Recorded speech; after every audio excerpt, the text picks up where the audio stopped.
চাকরিতে পুনর্বহাল সহ ৩ দফা দাবিতে প্রধান উপদেষ্টার বাসভবন যমুনা অভিমুখে পদযাত্রা করেছে চাকরিচ্যুত বিডিআর সদস্য ও তাদের পরিবার।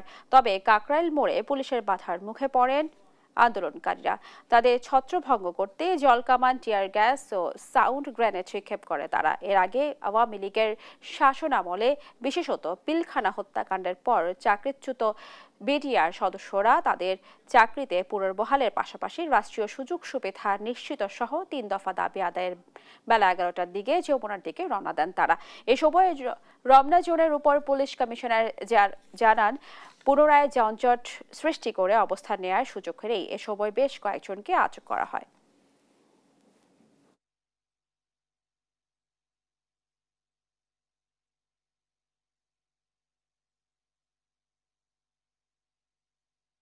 অদ্যাবধি পর্যন্ত আমরা এই খোলা আকাশের নিচে ঝড় তুফান রোদের মধ্যে অবস্থান করতেছি।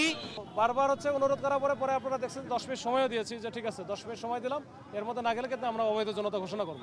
পরবর্তীতে কিন্তু আমরা যে 10 মিনিট পার হওয়ার পরে এরপরও আরেকবারও মৌখিকভাবে ওয়ার্নিং দিচ্ছি যে ভাই চলে যাও, তো ওরা আসলে কোনোভাবে শুনবে না, ওরা শেষ পর্যন্ত থাকবে।